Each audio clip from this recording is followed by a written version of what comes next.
Well, we have my cousin Susan Taylor here riding the mule train with me. Susan, have you ever ridden the mule train before? Yes, I have. Oh, good. So you're experienced. No, not exactly experienced, but I've ridden the mule train before with your father and with you and Lord knows who else. Well, we better get Bee up here, don't you think? Your darling dog. Miss B's outside right now playing with Cousin Spring. Spring, okay. Spring is our dog. Well, Susan, what were you doing and where were you when you heard about the assassination of our President Kennedy? I was in the hospital waiting to get discharged. You know how long it takes? It takes forever to leave the hospital, longer it does to get in. And this man came out with a broken leg that had just been set. And you would think, and he just walked right out on it. And everybody just stopped what they were doing right then and there. Mm-hmm. Thought maybe it was some sort of sick joke at first. Was that in Shreveport? It was in Shreveport. Mm-hmm. And that was November the 22nd. 1963. And how old were you then? Do you remember? Let's say. I was 20. Were you 20? Mm-hmm. Well, then if you were 20, I was 19. I was in West Texas State University. That's what everybody's asking right now. Where were you? What? And you can, by what you were doing, sort of, you can tell. One lady yesterday at a cancer meeting I went to, she said I was teaching school. Another girl said I was in the 7th grade in a history class. Another one said I was 3 years old. I don't remember, you know. And another gentleman said, well, I was at work at St. Clair's department store. You know, it was really, and you could sort of see, well, what age we were. I was in college, I was in elementary school, I was working downtown, etc. But everybody seems to remember, don't they? Yes, I believe they do. Everybody does. And just like everybody remembered where they were when the Japanese bombed Pearl Harbor. Sure. I can remember when I was a child hearing my parents and their friends, they can recall vividly, you know, exactly where they were. But it was a terrible thing, and I remember, one thing I remember vividly about it is that when we turned on the TV, those old black and white TVs, yes. And just flipping back and forth stations, that they made the announcement that Vice President Johnson had probably been hit too, and as well as Governor Connally, and we were left there. I remember this vividly because we were left in the dark whether we had any government or what had happened for about 30 or 45 minutes, and that was because Vice President Johnson, when he seemed to be holding himself like this, but there was a Secret Service agent named Rufus Youngblood who just jumped right on top of him, and he was a big man. That was hard to do, but threw him down the floor, and as my Aunt Ladybird later said, left her just sitting there, standing up there. But it seems to me, I think it was 30 or 45 minutes that we did not know who exactly was hurt and how they were hurt or why. It was a terrible thing. And your aunt is Lady Bird Johnson, so that affected you more than all of us, that it affected greatly in the country because of this change in the White House. Yes, yes. When did you first know that your uncle was and aunt both, because they both were there, were fine? About 45 minutes later. Was that a real, can you remember, was that a really tense 45 minutes?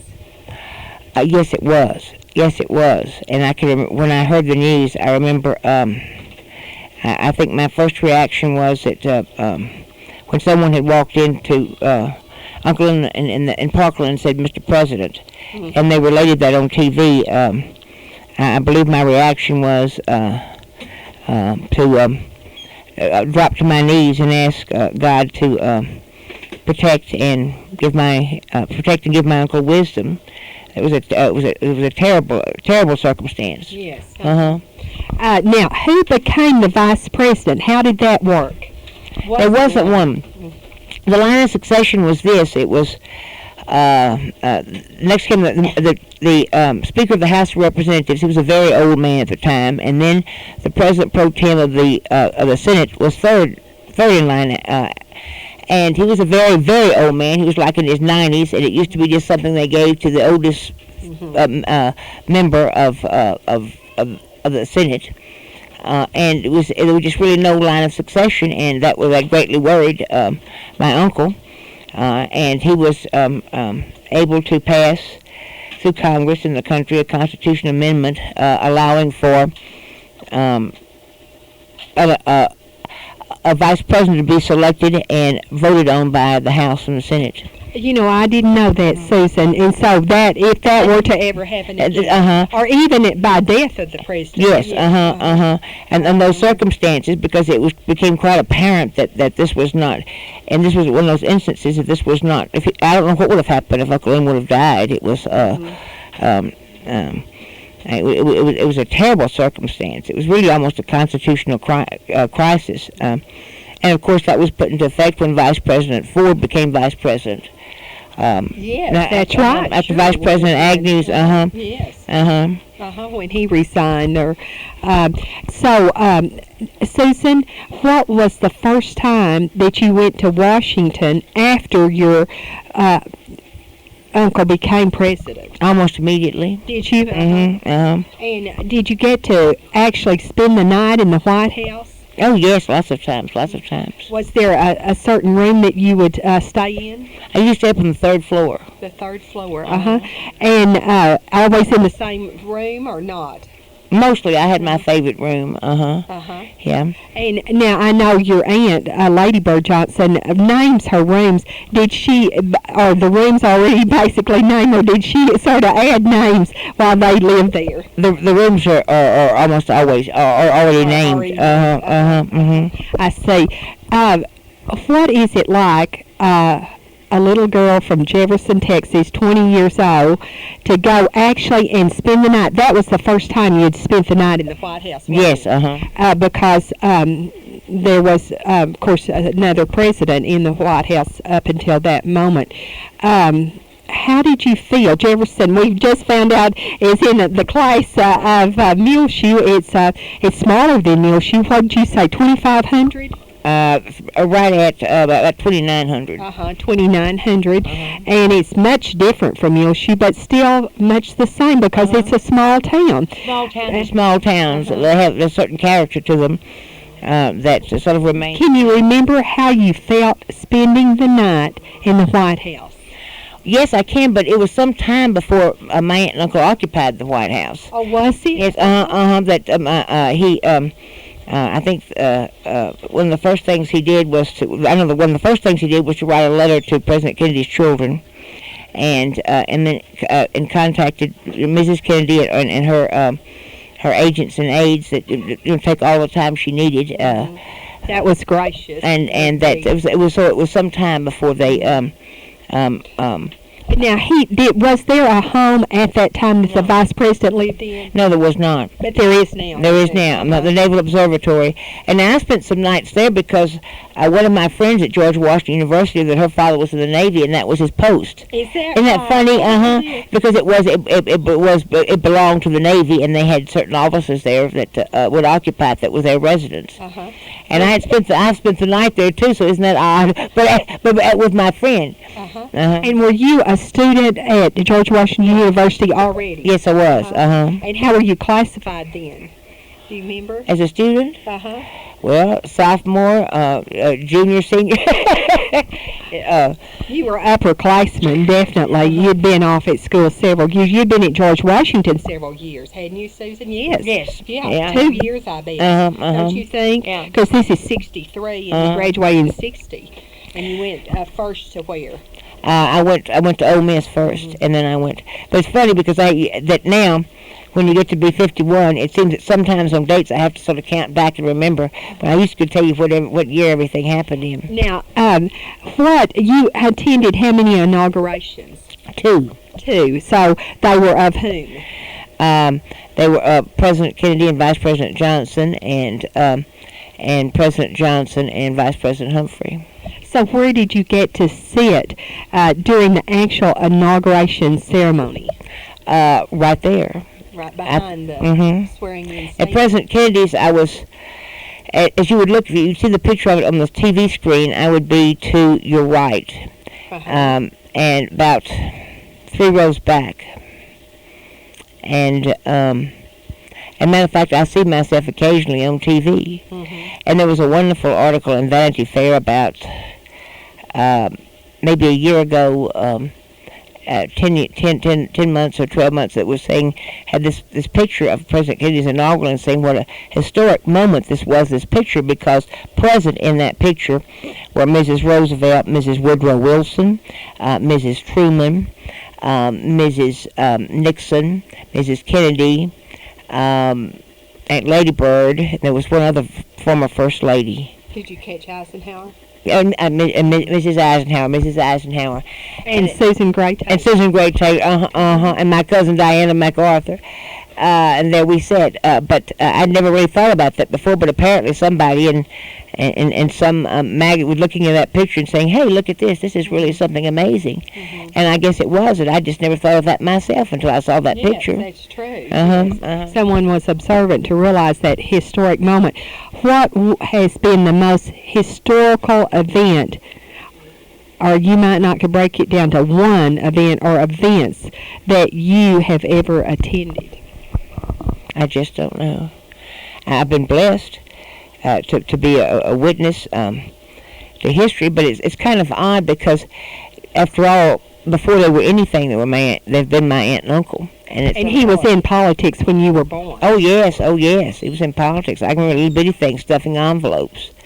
But it's sort of different. For the Republicans? No, for the Democrats. But some of my best friends are Republicans. Just friends? No, some of my best cousins are Republicans. I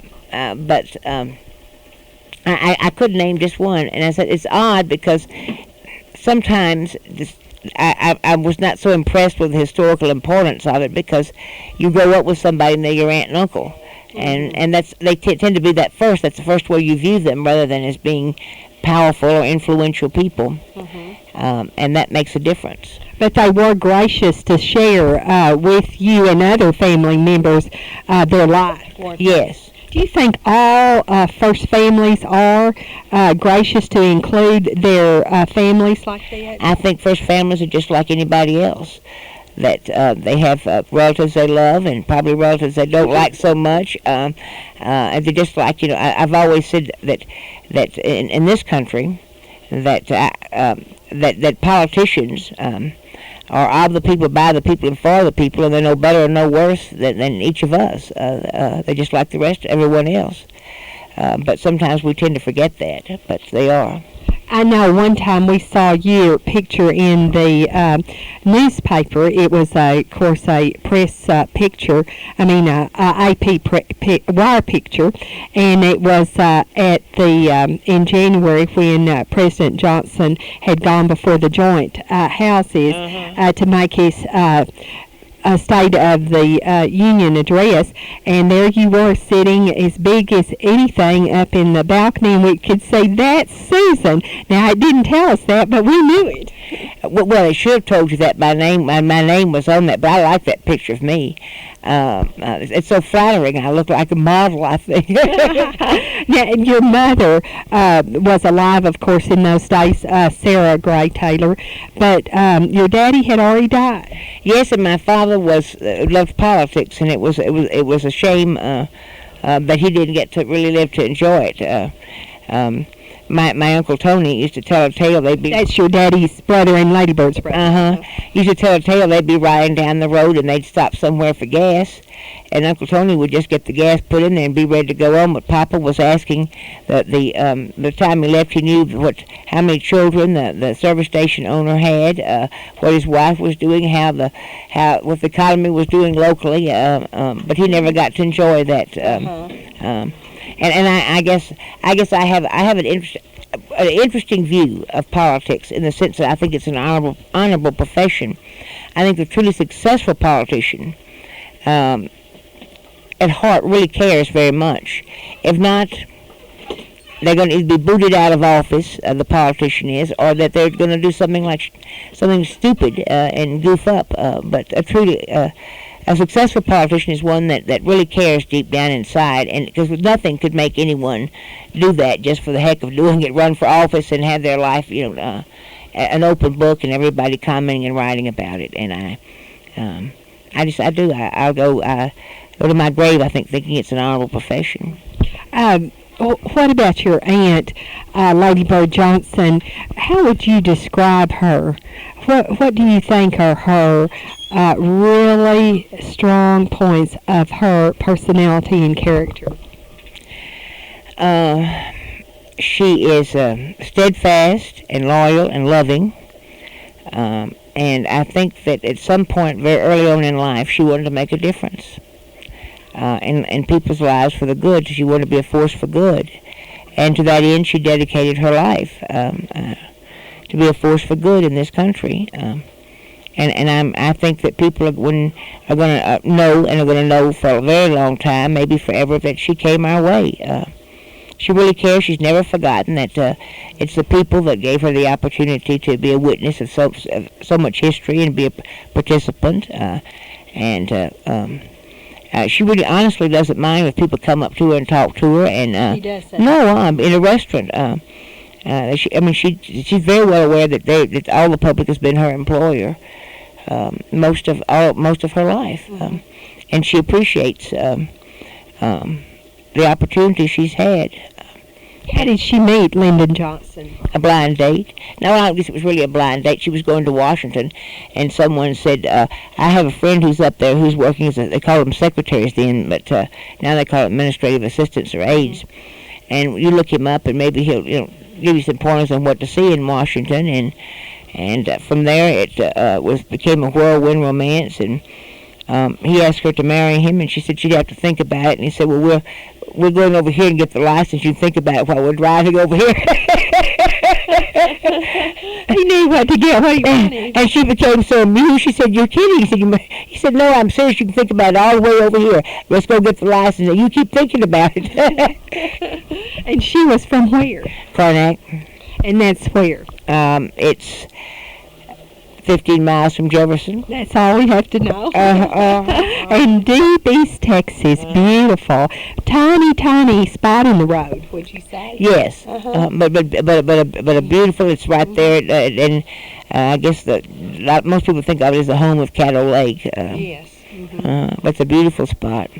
And her father was T.J. Taylor Sr. Your father was T.J. Taylor Jr. And what did your grandfather Taylor do? He was a dealer in everything, as the sign said above the door.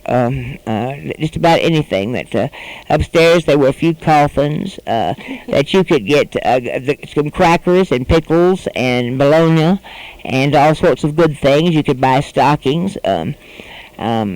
Just about anything, notions, whatever you wanted to in that store, that you could borrow money to build a house. And there was a big sign up there that said dealer in everything. And I was crestfallen about 3 months ago to realize that somebody finally stole that sign, because someone had taken it down and just had it and it was stolen. But I always loved that sign, dealer in everything, and that's just about what he did.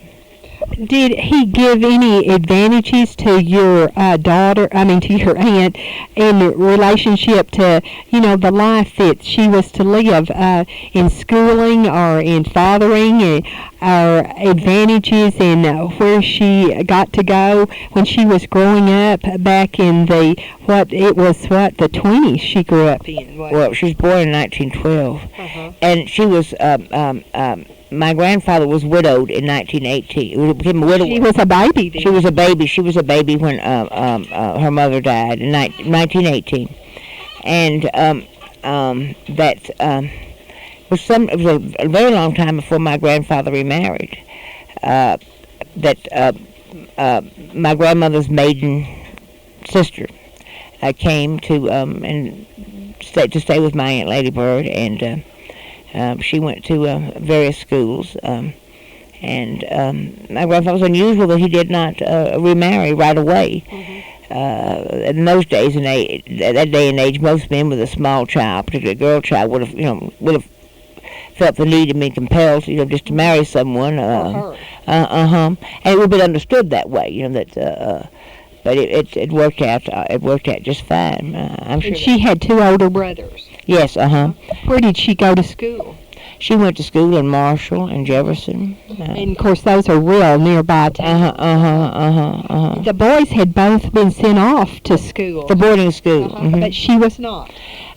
She might have gone one semester. I'm not quite clear on that fact. but it was a different circumstance in the sense that she was a motherless child, and that was just a different circumstance. And then where did she start her education after high school? She was at the University of Texas. And was that where she was going to school when she went up to Washington? She'd graduated. She had already graduated, At that day and age, she got a degree in journalism. Were her two older brothers a lot older than she? My father was born in 1901. And she was in 12. And then Uncle Tony was born in 4 or 5, something like that. Now, Uncle Tony lived in Santa Fe most of his adult life, didn't he? Yes, my father and my Uncle Tony were in boarding school in New York, and one summer he went out there to Los Alamos Boys Ranch. And he liked it so well that he wrote his mother and asked her if he could stay out there and go to school. And he did, and stayed on out there for just made it his home. And he operated what in Santa Fe for years and years? He was an importer. He had an import business, and he had a place called the Old Mexico Shop. And people who really went to Santa Fe will remember that. But today it's still there in the same location and operated by his grandson? No, it's right across, it's catty-cornered across the street. From the old and it's now called Foreign Traders. It was always Foreign Traders because he was an importer. But the Old Mexico Shop was the store. And Alex, my cousin Alexander Cherson had just dropped the Old Mexico Shop and calls it Foreign Traders. I see. And he is the foreign trader. And he sells wonderful furniture and glassware, and it's a lovely place. If anybody ever goes to Banana Republic shopping, look at some of the display cases, things those are Alex's. But he had, like anything else, he had to make it his own. Everything he learned learned from Uncle Tony, and he respected and admired his grandfather and loved him. But he's made it his own, and that's what happens. You have to do that. You never get rich or happy playing another man's game. Susan, what do you think in the administration of your uncle Lyndon Johnson that will be a really plus when anyone remembers or studies that administration?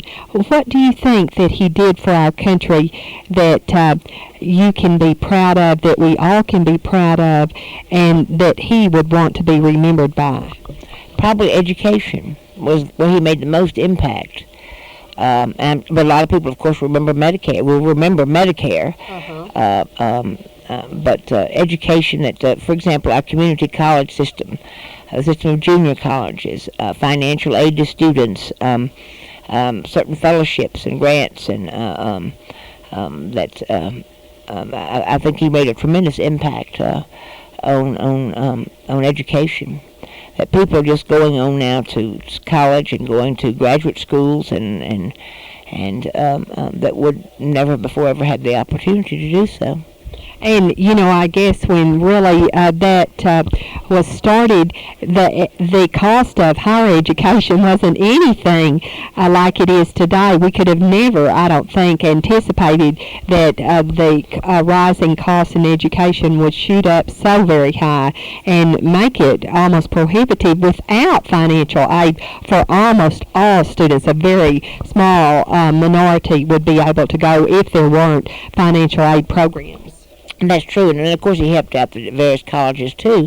And most people I know who live in a larger community have gone to a junior college just to take something that's interesting, just to broaden their horizons or open up their mind. I also think that he would be remembered certainly in the field of civil rights. But he had a very interesting economic philosophy that it's brought. I think about it all the time now. I can remember him saying over and over again, I just don't know why it is that people keep thinking you can't help rich folks and poor folks at the same time, because we're all in a boat together, and when you help somebody, everybody else is going to be helped, and that's quite true. That what's good for the economy is really good for everybody, and I think that I hope that somehow we can find the wisdom to be fair-minded again, and find balance in our political organizations and society. That's very important, I think. How do you remember him as an uncle, not as a president, but as an uncle? How do you remember him? It was an awful lot of fun.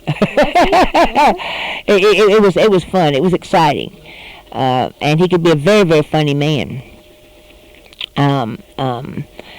I don't know. I guess what I remember was his enthusiasms. It was infectious, and it was just. I guess because it was such a big thing, I remember him so well as being president, because it was just a lot of fun. Mm-hmm. And I think that for a long while there that he had fun in the presidency. Mm-hmm. That it was, by that I mean it was a terrible circumstance in which he came into it. And then towards the end of his presidency, there was the bad feelings and horror of the Vietnam War. Mm-hmm. I do know this, though. Before he died, he knew that the Vietnam War was over with before the public knew it. That President Nixon was kind enough to call and tell him, and I've always thought that was a gracious gesture because it weighed heavily on his mind. Yes. Every time it seemed that towards the end, every time somebody died in Vietnam, it seemed to be like another dagger in his heart. He wanted so much to that war to be over with. He died on the ranch. Mm-hmm, sure did. What year? How old was he? Can you remember that? 72 or 73 was when he died. Now, was he older than Lady Bird? Yes. I think he was born in 8. I'm not sure. So there on the ranch, which was called the Texas White House, at the LBJ Ranch out of Johnson City in Fredericksburg in the Hill Country, he really loved that. Oh, he did.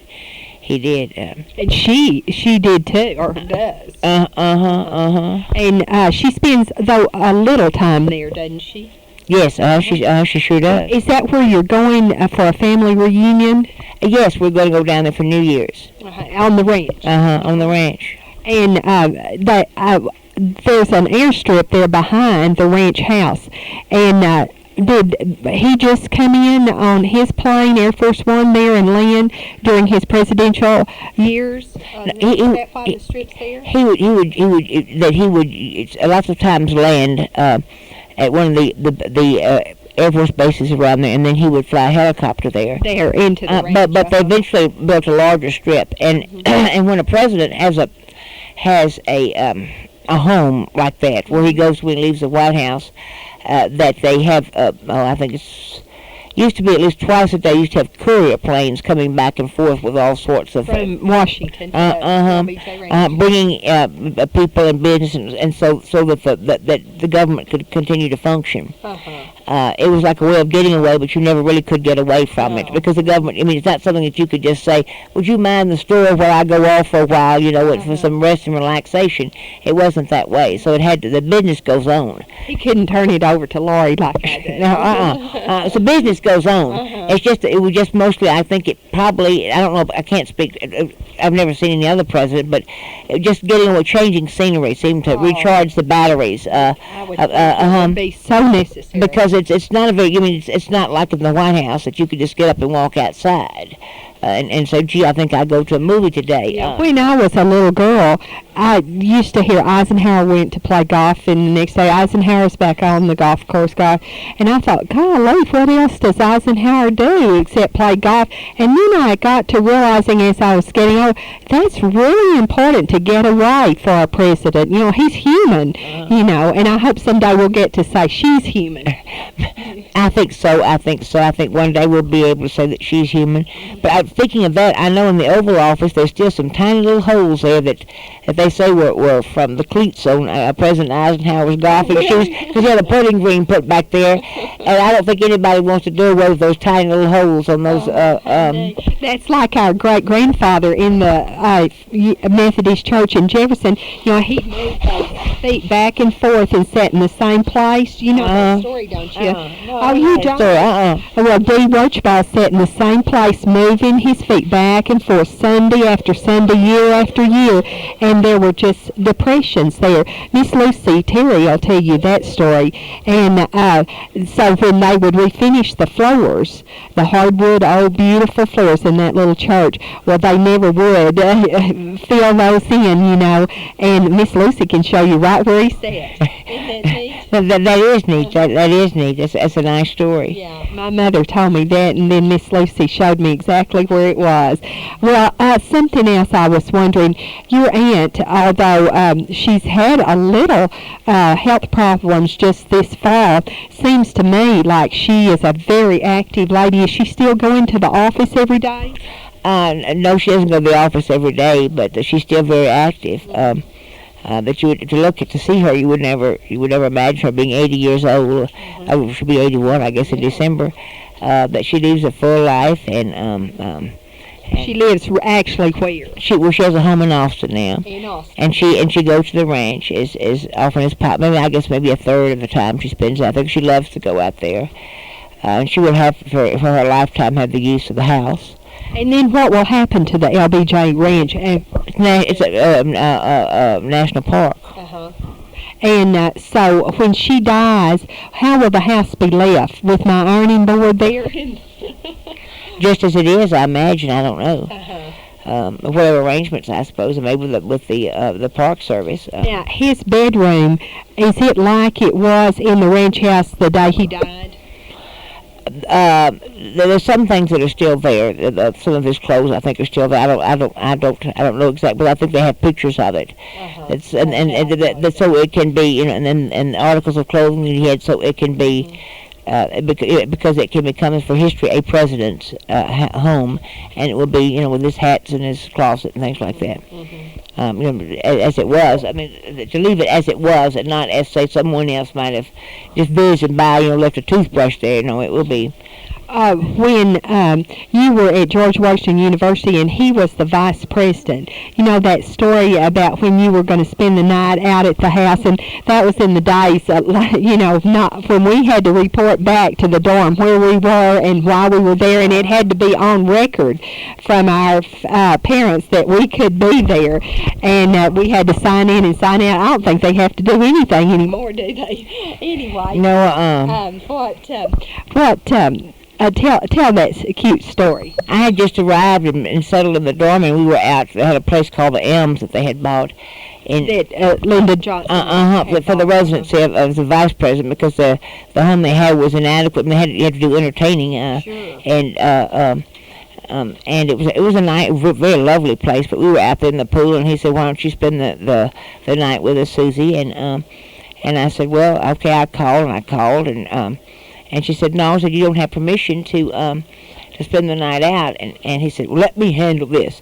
And he asked her name. I've forgotten her name now, and said, "This is Vice President Lyndon Johnson. I was wondering if my niece would be able to spend the night." And she said, "Sure, buddy, and I'm Julius Caesar." Well, he got tickled, and his sense of humor came back in. He said, "Let's go." And here we went, in that they have to be driven around, so in the vice president limousine, and pulled up in front, and he's a huge man. He had these long strides, and he walked up in and asked for the house mother by name and said, "Would you please kindly tell Julius Caesar that Vice President Lyndon Johnson is here to see her?" And so that pretty well got me off to a good start, that if I said I wanted to do something, she figured it had to be something important. I bet she let him. And everybody in the dorm got tickled too. And it was obvious the way he did it was such a twinkle and such good humor.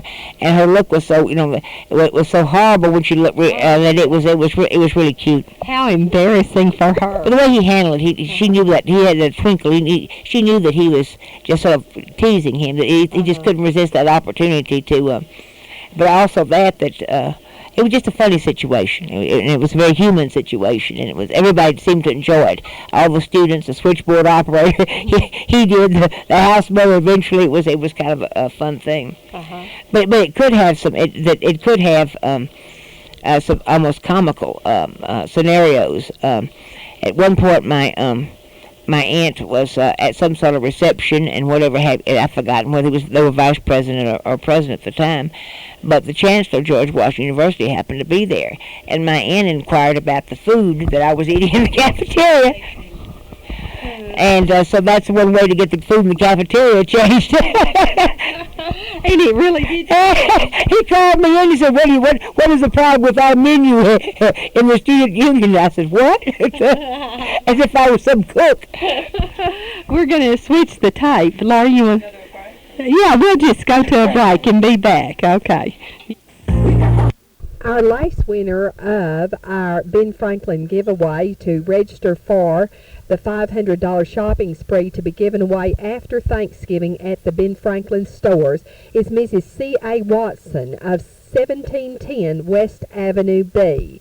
Her telephone number is 272-3721. And Mrs. C.A. Watson, thank you for listening. Thank you for participating.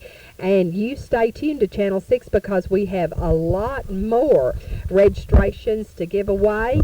And you stay tuned. Well, we've been talking with our cousin, Susan Taylor of Shreveport. Well, she didn't like me to say that. Pardon me. Of Jefferson is what I like to say. She does stay sometimes in Shreveport in her apartment of Muleshoe Jefferson in Shreveport in New York City. And all points in between. And the LBJ Ranch.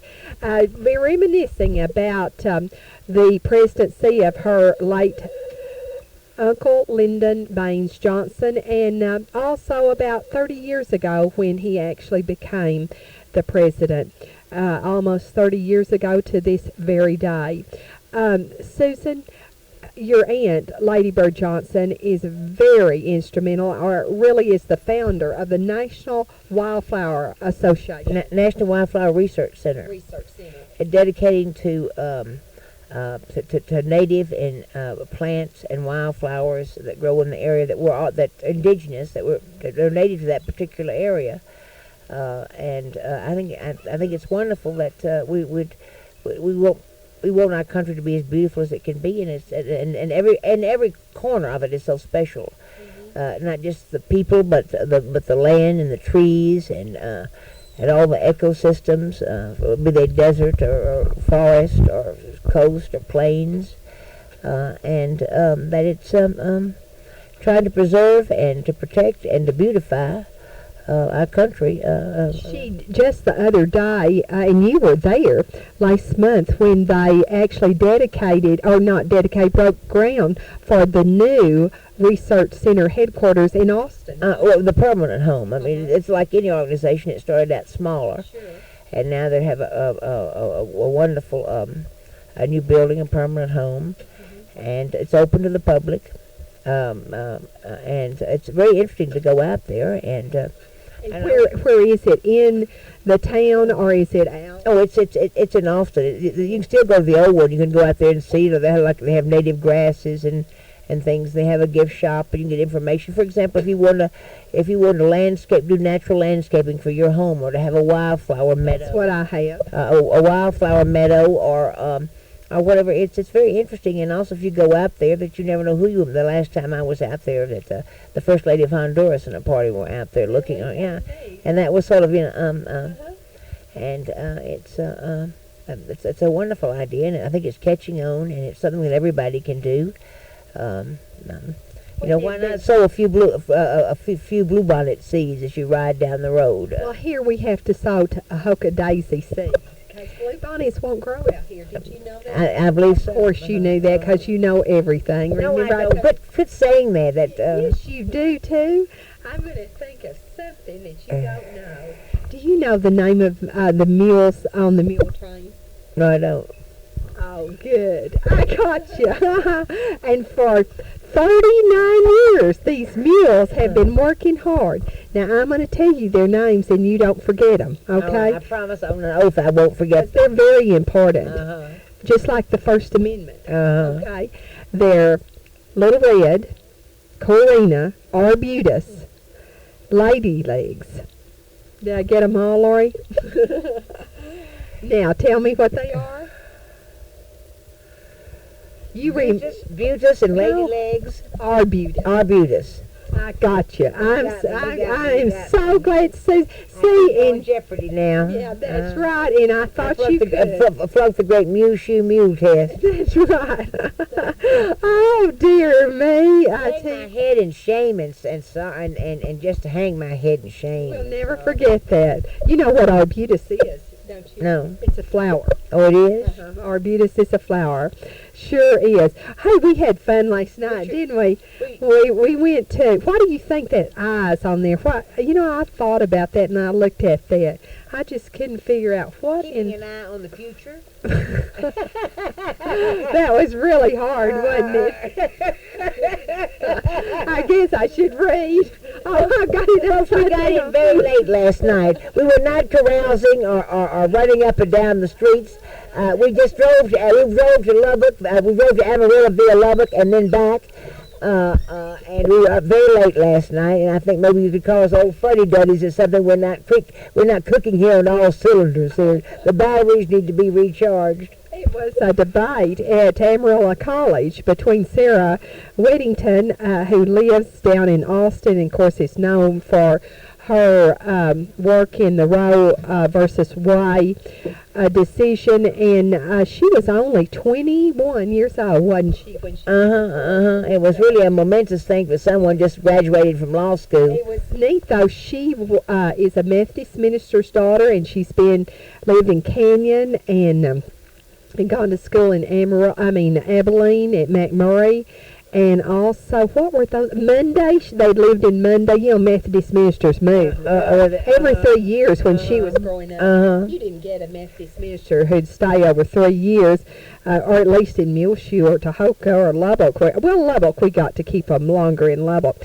But anyway, at 26, she was one of the first ladies to ever graduate from the University of Texas Law School.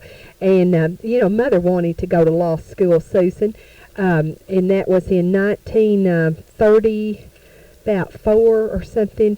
And, everyone just said, you could do it, but you're a lady. That was why, sure, you could make the grade. Of course, you'd be wonderful, but you're a lady. That was one of the big problems, I think, because women were just simply not encouraged to do things, and you really had to be single-minded to do something like this. But what was so interesting about Sarah Whittington and Phyllis Schlafly, both had two different points of view, both equally accomplished, and it was national names, and both well educated in their own right. And it was really quite a wonderful experience. And it was a debate. It really was a debate. It was handled so well. It was really, to me, quite a coup to get these two accomplished ladies and that women, and that I learned a lot. I found it very stimulating. I found both Mrs. Schlafly and Miss Whittington, I found it very interesting, and I really enjoyed it. And I think everybody there learned something, and it was quite the civility reigned. People were pleasant, even though they had sometimes extreme opposing views. Oh, there was never any just a minute, or this type of thing, or shouting.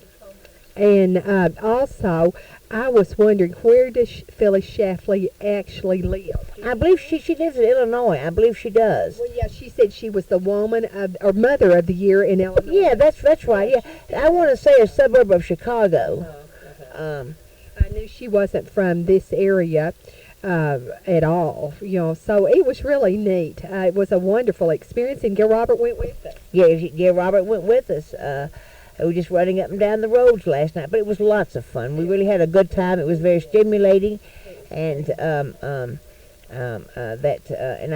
one thing I was impressed with Sarah Whittington about. She kept talking about the need for people to become involved, either professionally or volunteer-wise, and I was so very impressed by that. I was so glad Gil Robert heard that, and other young men and women, because she had come under the auspices of Amarillo Junior College. And she, in the beginning, she focused on that, and then she ended with it. What did she call it? A divine discontent. That, in other words, that we should, that hopes that young people become involved. And you can't remember my meals' names, and you can remember divine discontent. Well, I would hope so. Whatever anyone's political opinions are, that they would get involved in their government, in their community, either professionally or volunteer. And I was so thrilled about that, and I think it's so necessary for people to be involved and to care enough to try to make the world just a little bit better.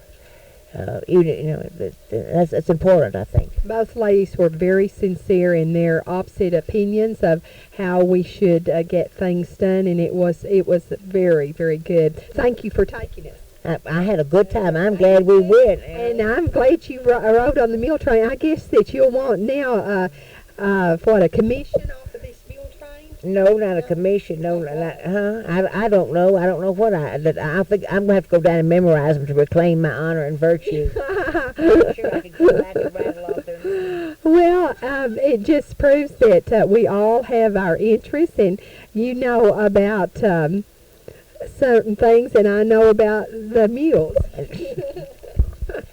You know about a lot of things. You also know I love you. Yes, we had fun. Well, we've had fun. Yes, we have. Well, we hope that you have enjoyed reminiscing, and you're probably thinking about when.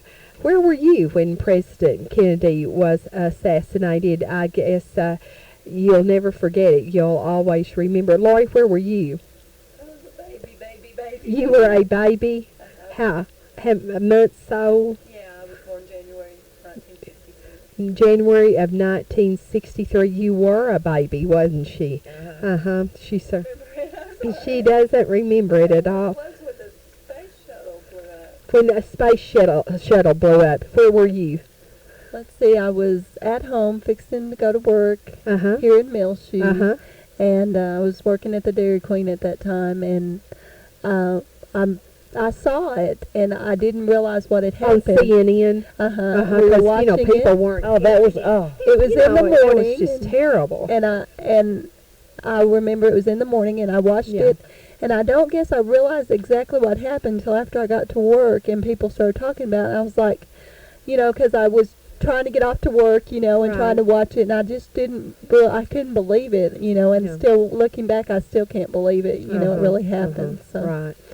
So you never know, different generations. When history just hits us. And through television, it really hits every person, doesn't it? That's the wonderful part of television, and we did talk last night up in Amarillo about the bad sides of television, bringing crime into our home over and over again, and our children seeing it. But that's the wonderful side of television, the wonderful side that history is just made in front of your face. But you can be an eyewitness, literally an eyewitness to history. And also, I think in many ways it can bring people closer in the sense that in Marshall McLuhan's words, in many ways we really are a global village. If something happens in Poland or New York or Iowa, it's just like it's happening to us right here and there. And I'm sure that can sometimes be a double-edged sword too, but it's it has made us a global village, for better or for worse. Never would our grandparents have thought that, really. No, never. That we could watch the president be assassinated on television, or that we would see actually on a battlefield what was going on. Okay, we'll be back with more. No, it's time to go.